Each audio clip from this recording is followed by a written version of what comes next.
President Trump seems to have walked India into the arms of China and Russia. So, how can the US navigate this shift? In her new book, First Among Equals, Emma Ashford offers some suggestions, as she explains now to Walter Isaacson. Thank you, Christian and Emma Ashford. Welcome to the show. It's great to be here. Your new book, First Among Equals, it is a cry for a realist foreign policy. Explain to me what you mean by realistic foreign policy and how that's different from what we've been doing. Yeah, so, look, I think of realism as one of the two poles around which US foreign policy tends to cluster, right? Sometimes we're very idealistic, Woodrow Wilson, for example, and sometimes we are more realist. And I think Eisenhower or Nixon are great examples of that. The argument that I make in the book is that during the post-Cold War period, we have tended far too much towards that idealistic pole, that we have effectively engaged in a series of very transformative, crusading foreign policy goals like the freedom agenda under Bush, and that we've forgotten that we actually have to operate in this world of great power competition, of diplomatic politics, and we need to get back to thinking a little more about interests and what we do to try and achieve those. Well, you talk about great power competition and the balances of power that come with that. There were pictures this week that would just send shudders down the spine of a realist. A Metternich or a Bismarck would be appalled. And that was Prime Minister Modi meeting with President Xi of China and President Putin of Russia. And I think Bismarck and Metternich, Kissinger for that matter, would say, you never, when you have a realistic foreign policy, allow more than one of your potential adversaries to get close to each other. In this case, we've been able to do it to all three. Is this a really bad fumble in a realist foreign policy? I think so. And again, this is not something that is unique to the Trump administration. If anything, in many ways, they've been slightly more realist than, say, the Biden administration or some of the others in the recent past. But yes, alienating India, threatening sanctions related to the war in Ukraine, that is an example of putting ideals and values above what are actually US interests. And in this case, we risk losing India as a partner in competition with China if we spend so much time on Europe and Ukraine and we elevate that over India and its role in the Indo-Pacific. And so those are the kind of hard choices that realist politicians have to make. But what I see from US policymakers all too often is this willingness to talk, very wonderful talk about values, but to ignore those sort of very concrete interests we might be leaving behind. Well, have we ever had a time when we were suddenly able to take what was an ally, India, in many ways, an ally, India was very much opposed to China, and likewise, Kissinger and Nixon take China's relationship with Russia and pull them apart. That was part of their realism. Have we ever seen a time when you have three potential adversaries thrown together like we see this week? I don't think I would necessarily describe India as an adversary, but I do think that this is a reflection of the fact the world is becoming more multipolar. There are more important players, again, than there were for the last 30 years. And in some ways, what I think the United States needs to do is become a little more like those countries in how they pursue foreign policy. The Indians, they know they have an interest in cooperating with the United States on China. At the same time, they have other options. And they are going to exercise those. They're going to try rapprochement with China. They're going to continue to buy Russian oil. They have these options. The United States, if we continue to just lock ourselves into, we have a Western alliance and we don't talk to other states, right? That's very restrictive. And we are losing out when we could be doing something like the Indians or others are doing. When you look at the other great powers, are there any of them that we should be building better relationships with? And I mean, say, India or perhaps China, that we shouldn't try to fight both China and Russia at the same time. I tend to think, and again, this is sort of somewhat a mainstream realist view, I tend to think the biggest challenge, the biggest threat to the United States at the moment is China and its growing influence in Asia. So for me, I would prioritize that. And that does mean improving relations with India. A little more controversially, it probably means improving relations with Russia. And I think I don't agree with the Trump administration in many things, but I think this is one area where they are correct. Reducing the US-Russia relationship just to Ukraine and ignoring all the other areas, China, the Arctic, where we might need to talk to the Russians or potentially not have them just a junior partner to China, that would actually be in the U.S. interest if we could. You know, one of the things I don't get, though, is why do you think China is such a big threat? Isn't it mainly an economic competitor?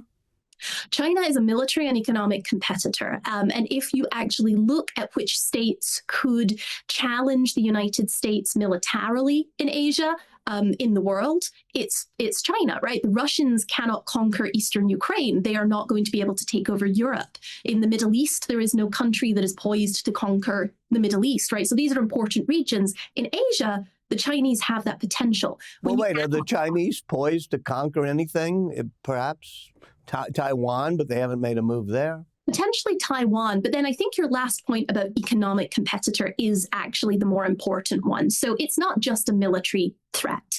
It is an economic problem. China has the ability to push the United States out of Asia through diplomacy, through economic statecraft, in ways that would leave us poorer and more isolated. And to me, that is the big threat of growing Chinese influence. And so that's why I would focus on that rather than on some of these other regions. You keep using the phrase in the book, coercive economic statecraft. And I guess one of the great examples of it was when Russia did its latest grand assault on Ukraine. We put what were called crippling sanctions, and even Trump decided to do more. And the result of that is the Russian economy hasn't collapsed, and Russia has now created economic relationships with China and with India. Was that a mistake to try to deal with it through crippling sanctions, or did we not do enough?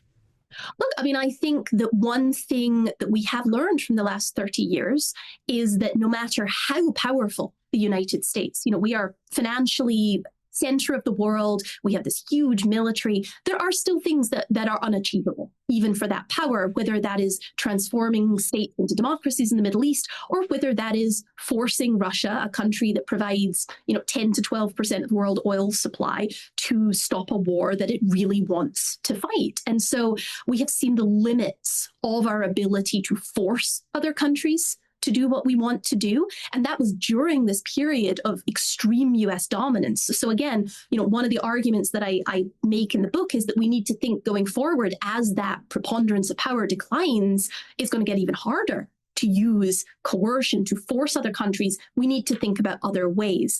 And again, I think in the case of Ukraine, I understand why the Biden administration went the sanctions route. It was sort of a middle road between doing nothing and starting a war with a nuclear power.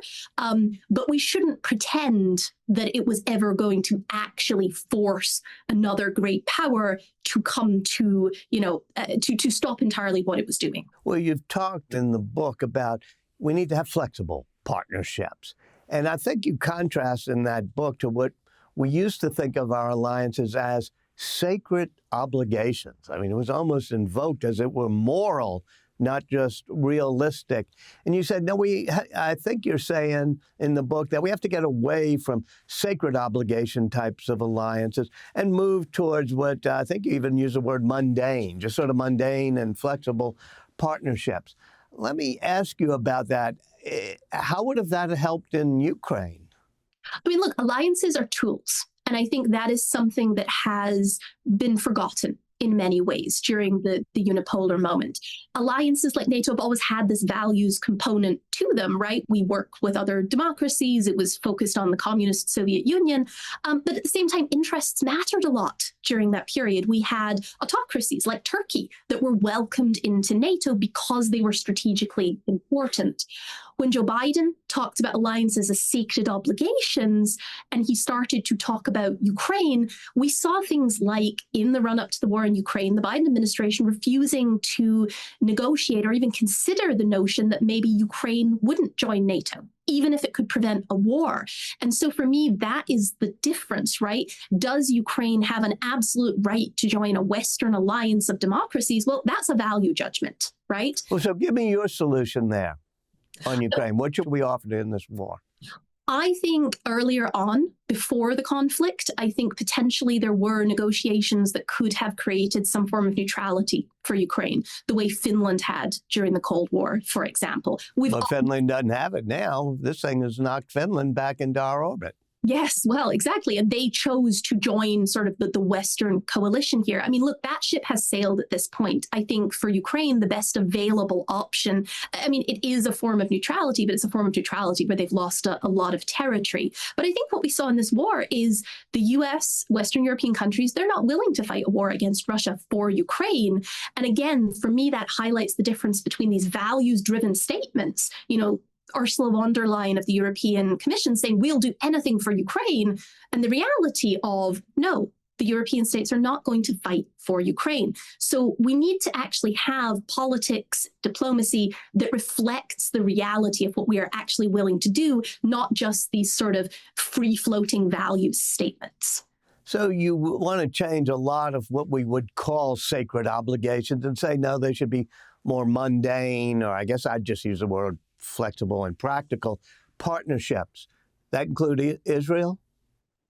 Israel is a really interesting case. It has a distinct sort of, we don't commit to it the way we commit to NATO states, but we have a lot of different treaties that obligate us to certain things.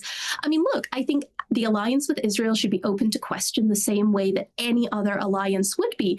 And in the current moment, I would say that our alliance with Israel is hurting our ability to work with, negotiate with basically every state in the Arab world, and frankly, some in Asia. Our relationship with Indonesia, a very important state in Asia, has got worse because of the war in Gaza. So we need to be able to think again about interests rather than saying the alliance with Israel is a sacred obligation and we must keep supporting them no matter what it means for us. One of the things you argue for is a pivot to Asia. Of course, I remember Barack Obama and Kurt Campbell and others in that administration say, okay, we're going to pivot to Asia. I never quite knew what that meant. Did that mean we were going to engage with China more, have better economic relationships with them? Did it mean we were going to put more warships there so that we could counter China? What does pivoting to Asia mean, and why would you have to give up Europe to do it? I mean, look, I think pivoting to Asia, again, very corny phrase at this point because it hasn't happened. But I think what I mean by that is we need to focus more of our attention on Asia, on the Indo-Pacific, as a region, that is the world's most populous region. It's growing fast. It's the most economically important region. We need to focus more of our attention there and less on the Middle East and Europe. And so that does, to some extent, mean military deployments. If you look at recent debates, for example, in the Trump administration over some of the weapons to Ukraine, there is a concrete trade-off between weapons being sent to Ukraine and ones that might be needed to defend U.S. bases in the Indo-Pacific in the event of a conflict with China. So there are concrete trade-offs there. But there are also other places where, we need to simply build up our capacity. And I'll give you an example. A colleague of mine does a bunch of work in the State Department, dug into the details and looked at, the State Department's pivot to Asia, right? They say they're prioritizing Asia ever since the Obama administration. What has actually happened? And he found that basically nothing had changed. No more State Department employees were focused on issues related to Asia. They were mostly still focused on Europe, Middle East, and then on human rights issues, all of these things that weren't as relevant for Asia. So we just need to build these capabilities up.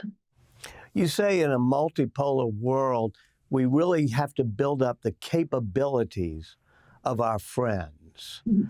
I'm wondering now, in the past 4, 5, 6, 7 years, who are these friends you're talking about? If we've decided we're not going to build up NATO, we're not going to build up Europe, we're having disputes with many of our European allies, and we've pushed Russia, China, and India all together into being adversaries, who are the friends that we now have? Do we have more friends than we used to? Look, I talk about enabling U.S. allies to carry more of the weight. And I think, there is not a trade-off, right? But if you are going to get allies in NATO, for example, to do more for their own security, to spend more on defense, to build up those military capabilities so that the U.S. can do less, you are going to need a little tough love. Now, again, I think this administration has gone perhaps a little too far in that direction. But when I talk about enabling our friends to do more, what I mean is finding these alliances where the US has carried most or all of the weight for a couple of decades now, right? European states just don't spend enough on defense. They're not capable of defending themselves. They rely on the United States. We should be doing less. They should be doing more. Does that mean we should be pulling all our troops out of Europe within the next 10 years? I think over the next 10 to 15 years, yes, the US should engage in a phased withdrawal from Europe. I think that is the only way in which you successfully transfer the burden of defense to European states. Now, that's why? Because if we don't pull back, they won't do it. And I think we've seen this from history. Basically, the only times where European states have... Wait, you don't see them doing it in Ukraine now?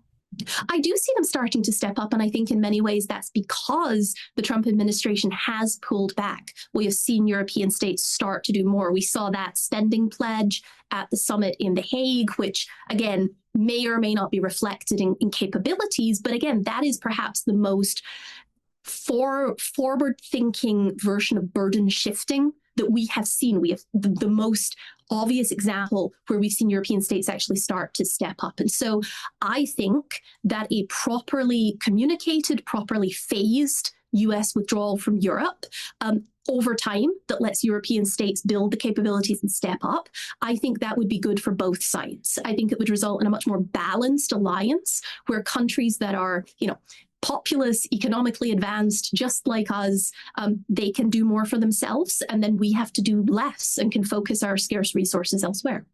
Near the end of this book, you talk about President Xi and President Putin having a meeting a while back. And they said, we're going into the multipolar world. And they said that that would inevitably be a harbinger of the decline of the United States. Are they right? I don't think that's true. I used the phrase relative decline earlier, and that is to say that the US is seeing other countries rise to meet it, right? Our predominance of power, the amount that we're out ahead of everybody else, that's shrinking. That doesn't mean that we're in decline.